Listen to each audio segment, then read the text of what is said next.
Posez-vous sur la pointe des pieds en levant les bras le plus haut possible, puis relâchez tout en basculant les bras et le buste vers le bas. Bien fait, garanti. Alors, il y a des petits oiseaux dans un arbre.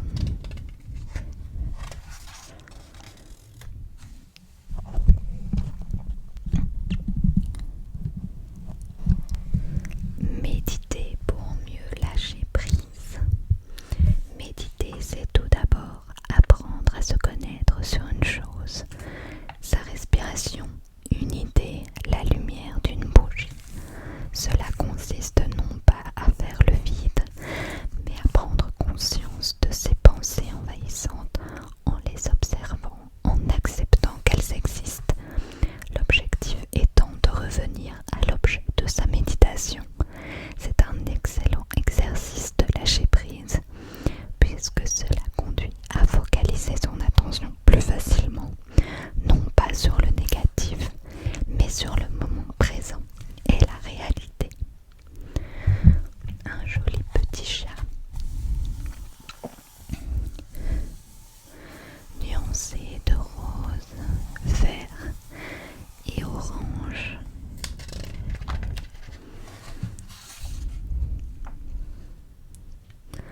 Prenez une position méta. La position méta permet de se distancier d'une situation difficile en regardant la scène de plus haut. Ainsi, si vous devez faire face à un conflit, par exemple, imaginez que vous et votre interlocuteur êtes sur une scène de théâtre, puis éloignez-vous mentalement de la scène, tout comme un metteur en scène pourrait le faire pour mieux voir l'ensemble de la scène, puis observez ce qui se passe en essayant de vous mettre à la place de chacun des protagonistes. Prise de recul assurée.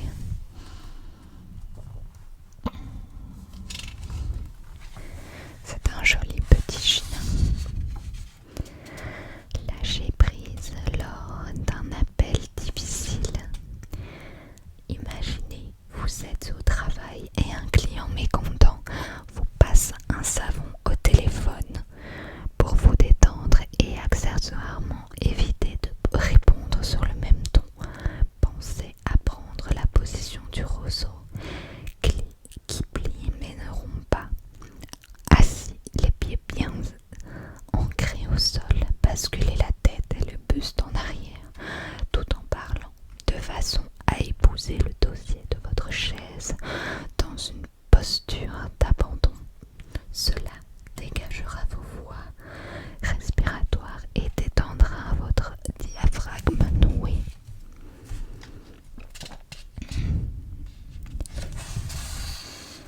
Encore un joli petit chat. Dédramatisé, sauf si vous êtes chirurgien. Et dans ce cas, bon courage. Votre travail ou les tâches que vous devez faire n'ont pas de conséquences mortelles. Ce n'est donc pas grave si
reposer et de faire le point en notant ce que vous avez fait et ce qui reste à faire.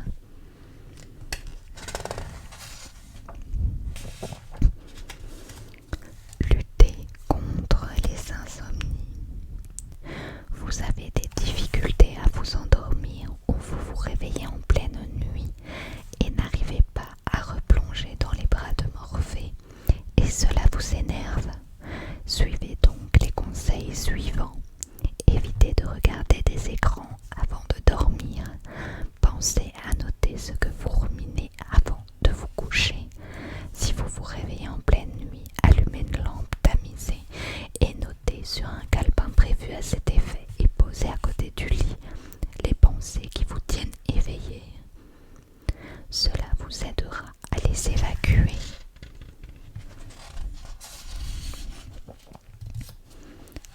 Désactivez les notifications.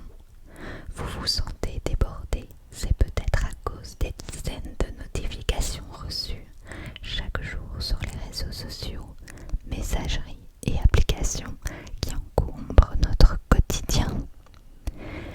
Ces notifications nombreuses, intempestives, maintiennent notre attention dispersée tout en nous forçant à rester paradoxalement vigilants tout au long de la journée. Le cerveau surchargé traite aussi moins bien les autres informations complexes que nous recevons et n'a pas le temps de se ressourcer.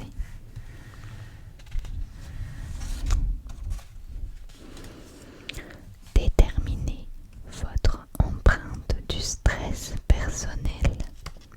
Chaque personne soumise à un stress prolongé développe un ensemble de comportements précis appelés empreintes du stress.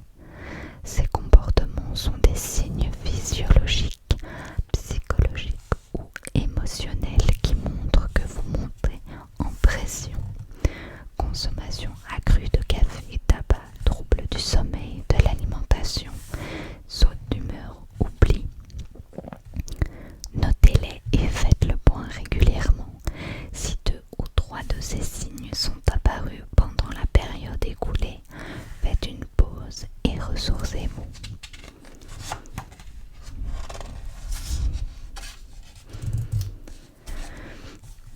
Non à l'esclavage des mails.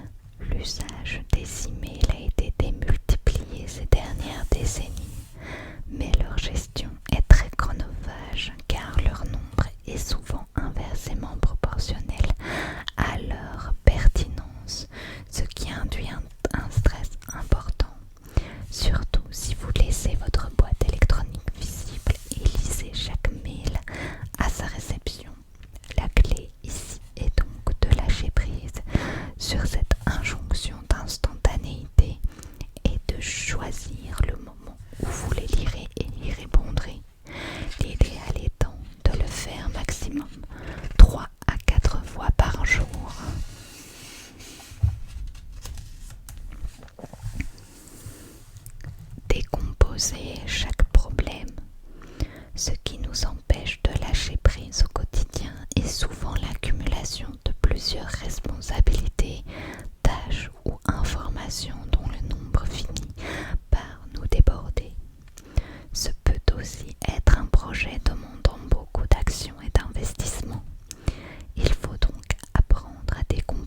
concernant les autres, malheureusement, on ne peut que tenter de les influencer. C'est frustrant, certes, mais c'est aussi reposant de savoir cela.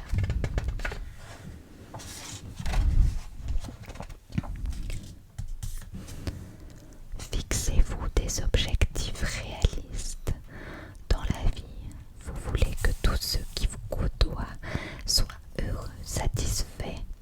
Vous ne souhaitez de conflit avec personne. Vous espérez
souvent impersonnels pour expliquer la plupart de nos comportements. Cela nous donne l'impression de subir notre vie, de ne rien contrôler. Remplacez donc ces formules par « je choisis de parce que je veux ». Cela vous permettra de faire le tri dans ces injonctions et de reprendre le contrôle de vos choix.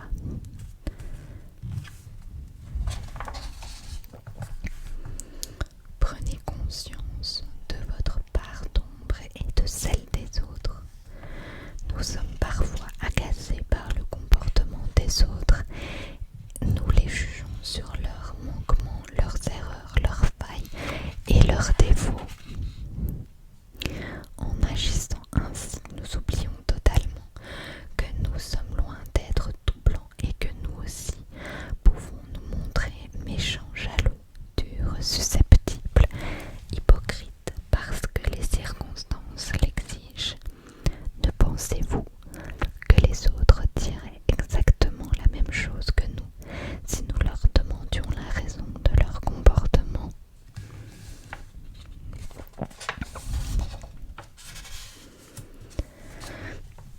Laissez-vous du temps pour faire votre deuil. Lâcher prise, c'est parfois accepter que ce qui nous faisait nous sentir grand, bien, heureux a disparu.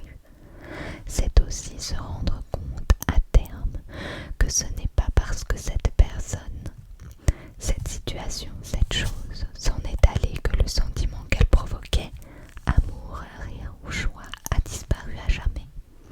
C'est enfin se laisser le temps de prendre conscience de tout cela, parce qu'on a besoin de temps pour vivre pleinement la perte avant de laisser la vie revenir en soi.